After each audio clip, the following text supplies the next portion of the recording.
최원영 목사의 5분 맥심 38번째 시간, 카드빚으로 깨어진 가정 구하기 목회 이야기입니다. 저희 교회에 개척 멤버가 있습니다.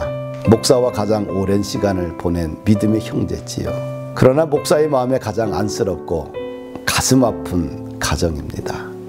부모가 자녀들을 똑같이 다 사랑하지만 유독 더 아픈 손가락이 있다고들 합니다. 어쩌면 그 집사님은 저에게는 아픈 손가락일 것입니다. 목사와 함께 사택에서 살았고요. 제가 주례도 했고요. 무엇 때문에 고민하는지, 무엇 때문에 힘들어하는지 그의 얼굴만 봐도 알 정도입니다. 집사님을 향한 목사의 마음은 아비의 마음일 것입니다. 잘 살기를 바랬고 평탄하게 살기를 바랬고 교회의 큰 기둥이요 하나님 나라의 큰 대들보가 되기를 늘 바랬지요. 항상 자녀가 부모의 생각대로 성장해 준다면 무슨 걱정을 하겠습니까? 대부분 부모의 마음과는 거리가 먼 경우도 많습니다. 집사님과의 믿음의 추억도 참 많습니다. 때로는 힘겹게 살아가는 모습을 볼 때마다 가슴이 아픕니다. 좀 더 편하게, 좀 더 여유 있게, 좀 더 자유스럽고 즐겁게 살았으면 하는 마음이 있습니다. 그런데 내 마음과는 반대로 바람잘 날이 없었던 집사님입니다. 그래도 주님의 은혜 가운데 힘들고 어렵지만 한 고비씩 넘어가는 모습에 기쁨도 있고요. 목사의 기대와는 전혀 다르게 집사님의 가정에 큰 위기가 찾아왔지요. 목사에게 이혼이라는 마지막 카드를 내민 것입니다. 이혼의 원인은 결국에는 돈이지요. 카드 연체로 인한 재정적인 어려움으로 부부 사이는 불신으로 가득 찼고 이혼을 결정했습니다. 참으로 난감한 일이었습니다. 사역의 현장에서 사랑했던 아픈 손가락이 결국에는 이혼으로 끝나게 되면 교회의 시험거리가 되고 내 마음에 큰 근심이 되지요. 한 가족처럼 살아왔던 교회 지체들이 감당해야 될 마음의 상처와 우울감과 상실감과 좌절감이 눈에 보이는 듯 느껴졌습니다. 가장 큰 아픔은 이 땅에서 하나님의 이름이 형편없이 대접받는다고 생각하니 이것은 큰일이었습니다. 무엇보다 3명의 아이들의 미래가 걱정이 되었지요. 자녀들은 충분히 보호받고 사랑받아야 합니다. 그럴 권리가 자녀들에겐 있습니다. 부모는 자녀들의 인생을 책임져 주어야 할 법적, 인간적, 도덕적 의무가 있습니다.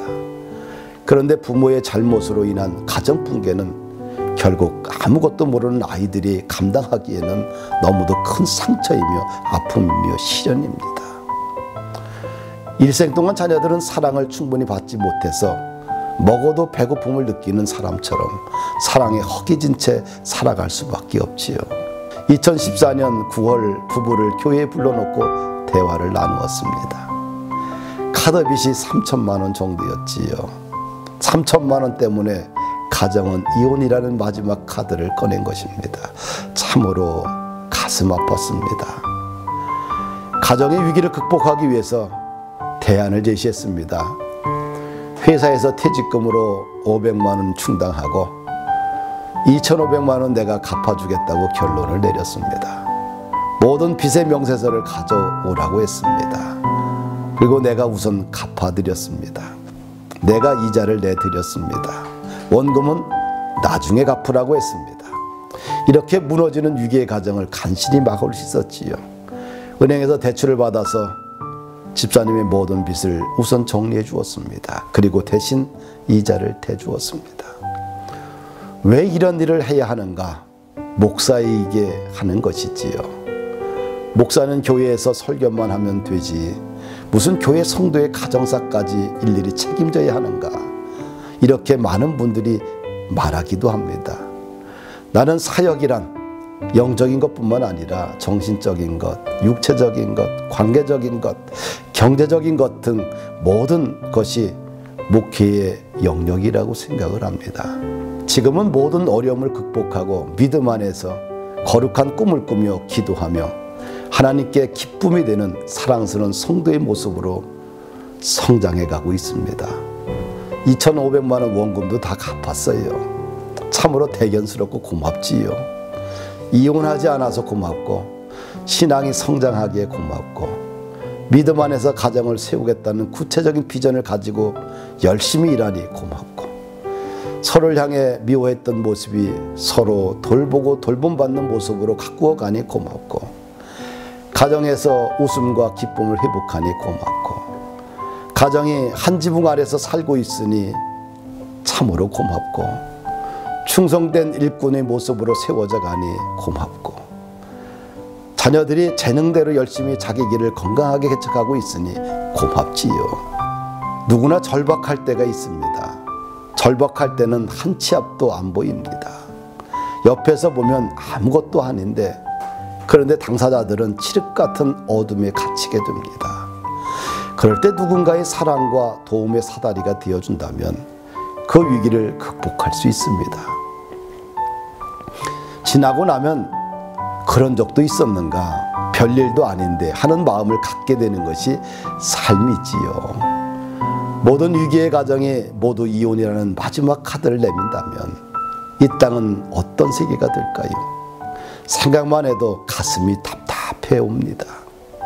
부모가 아무리 흠 많고 부족하고 모자라도 부모와 자식이 함께 살아가는 것이 더 낫지 않겠어요? 오늘날 작은 교회는 생존이 불가능한 환경에 내몰리고 있습니다. 그럼에도 불구하고 교회와 목회자는 낮은 자를 품는 것이 가야 할 바른 방향이고 사명이라고 생각을 합니다. 내가 사랑하는 성도의 가정이 작은 돈으로 인해서 무너져서는 안 됩니다. 하나님도 원하지 않을 것입니다. 시대별로 교회의 사명이 있지요. 특히 21세기 교회가 품어야 될 위기의 가정, 위기의 다양한 인생들이 참 많습니다. 강도 만난 이웃이 너무도 많지요.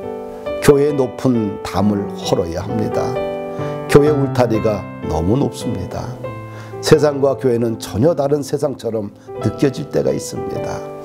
교회의 사명인 전도와 섬김의 사역을 내려놓게 되면 텅 빈 건물만 유산으로 남겨주게 되게 됩니다. 교회는 야고보 사도의 권면에 다시 귀를 기울여야 할 시대적 기로에 서 있습니다.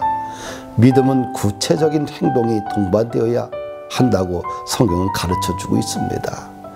믿음이 있다고 하면서 행함이 없으면 그 믿음이 무슨 유익이 있겠느냐 묻습니다. 구체적으로 행함이 없는 믿음은 죽은 믿음이라 이렇게 결론을 내리고 있습니다. 야고보서 2장 15절 16절 말씀 보면 만일 형제나 자매가 헐벗고 일용할 양식이 없는데 너희 중에 누구든지 그에게 이르되 평안히 가라 덥게 가라 배부르게 하라 하며 그 몸에 쓸 것을 주지 아니하면 무슨 유익이 있으리요. 사랑하는 여러분들, 옆에 있는 하나님의 사람들을 지체들을 잊지 말고 그들과 함께 할 수 있는 공동체가 되기를 부탁을 드립니다. 감사합니다.